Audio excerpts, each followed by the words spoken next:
सम्मानित मुल्क के मालिकों, मैं बौद्ध भिक्षु सुमित रतन अभी अभी साकेत की धरती से जो आजकल अयोध्या बन गया है, वहां के 3 ब्राह्मण धर्म के बाबाओं ने हमारे मंत्री राजेंद्र पाल गौतम को, विधायक राजेंद्र पाल गौतम को, दिल्ली वालों को यह धमकी दी है वीडियो बनाकर कि जो भी उनका सर काट के लाएगा, जो भी उनकी जिह्वा काट के लाएगा, उसे 50 लाख का इनाम दिया जाएगा।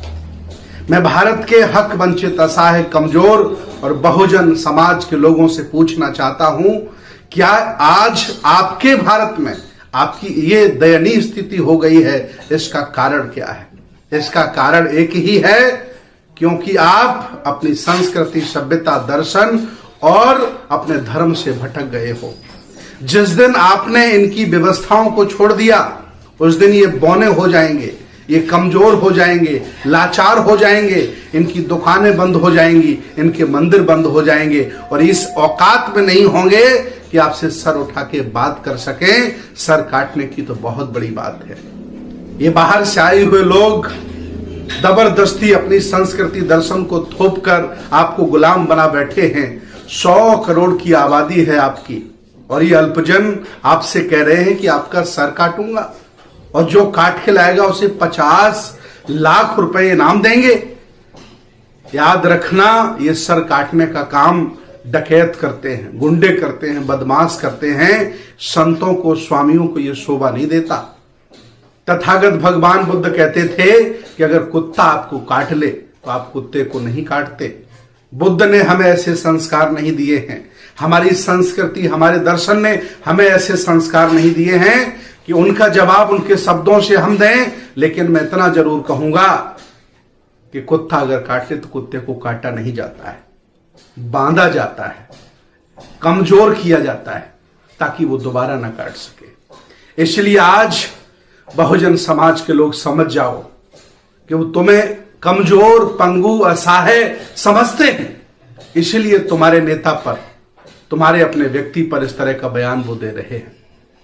और याद रखना, ऐसा वो कर भी सकते हैं क्योंकि आज उन्होंने आपके ही देश पर, आपके साधन संसाधन पर कब्जा कर रखा है।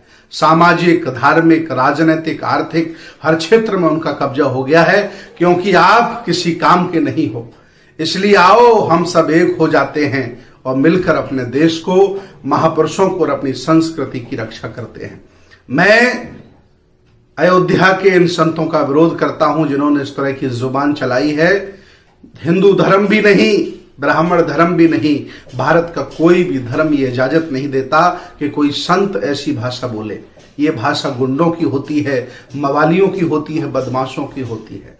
इसलिए मैं आज आपको आगाह करता हूं, आपको चेतावनी देता हूं, ये इनकी भाषा इसलिए ऐसी हो गई है क्योंकि इनको लग रहा है कि हक वंचित, असहाय, बहुजन समाज इनके चुंगल से निकल रहा है, इनकी गुलामी से मुक्त हो रहा है।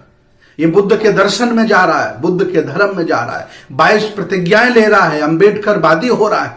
तो इनकी बौखलाहट है, ये डर गए हैं, इनकी बौखलाहट है, इसलिए ऐसे बयान दे रहे हैं। हालांकि ये देश संविधान से चलता है, गीता पुराण से नहीं चलता है। हम संविधान के हवाले इन बाबाओं को करना चाहते हैं।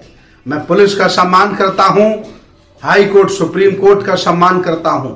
मैं ऐसी कोई भाषा नहीं बोलूंगा जो आपत्तिजनक होगी, लेकिन मैं आगाह करना चाहता हूं, यह देश संविधान से चलता है, सरकार से, कि ऐसे बाबाओं पर कार्रवाई होनी चाहिए कि आखिर इनकी जुबान फिसली क्यों, इनके मंसूबे इतने खराब क्यों हुए। अगर जुबान से ऐसा निकला है तो ऐसे वो हो सकते हैं, उनकी जांच कराई जाए और उनके खिलाफ सख्त से सख्त कार्रवाई की जाए। हम अकेले नहीं, 100 करोड़ लोग भारत के, हम सब लोग राजेंद्र पाल गौतम के साथ खड़े हैं। और अगर कोई एक नजर भी उठा के उधर देखा तो देश में रक्त रंजित क्रांति हो सकती है, गृह युद्ध छिड़ सकता है। इसलिए मैं चाहता हूं कि देश को देश बना रहने दो, राष्ट्र को राष्ट्र बना रहने दो, यहां झगड़े फसाद मत करो। आप जैसा कर सकते हो ऐसा कोई दूसरा भी कर सकता है। ऐसा नहीं है कि आप ही ऐसा कर सकते हो। मेरे एक विधायक हैं, भागलपुर के विधायक हैं पासवान जी, उन्होंने बयान दिया कि मुसलमान लक्ष्मी को नहीं मानता है, फिर भी वो अरबपति है। अमेरिका में किसी भी हनुमान का मंदिर नहीं है, फिर भी अमेरिका सुपर पावर है। हमें कसौटी पे कसना होगा। मैं आज उस विधायक के साथ खड़ा हूं, उन्होंने विज्ञान के आधार पर, तर्क के आधार पर बिल्कुल सत्य बोला है। मैं आदरणीय विधायक जी के साथ खड़ा हूं। आप हिम्मत मत हारिए, आप डटे रहिए। इन पंथियों से देश नहीं, देश संविधान से और विज्ञान से चलता है और बुद्ध के दर्शन से चलता है। आप कोई असहाय और कमजोर लोग नहीं हो, इस देश भारत के पुराने राजा महाराजा हो। आप भटक गए थे, वंचित हो गए थे, शिक्षा से हट गए थे और आप अपनी विरासत भूल गए थे, इसलिए गरीब और कमजोर हो गए हो। आज मैं फिर आह्वान करता हूं, आओ और ऐसे झूठे लोगों से, ऐसे ढोंगी पाखंडी लोगों से निपटने के लिए कमर कस लो, नहीं तो ये लोग एक एक करके टारगेट करेंगे और आपका मनोबल गिरा देंगे। मैं अयोध्या के बाबाओं का विरोध करता हूं। मैं ऐसी भाषा नहीं बोल सकता क्योंकि बुद्ध ने हमें ऐसे संस्कार नहीं दिए हैं। लेकिन याद रखना, राजेंद्र पाल गौतम ने कहा है कि मैं शराब नहीं पीता, मैं शराब नहीं पीता।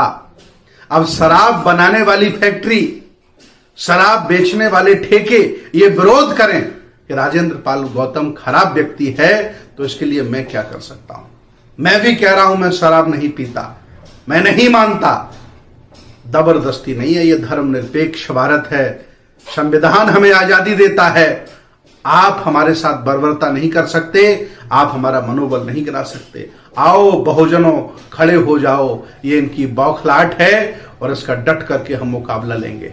और आज धम्म दीक्षा 22 प्रतिज्ञा अभियान भारत के तहत, ये अभियान अब पूरे भारत में चलेगा और हम हक वंचित असहाय कमजोर समाज को बुद्ध की तरफ ले जाएंगे, कोई रोक नहीं सकता है। बहुत बहुत धन्यवाद, बहुत बहुत साधुवाद।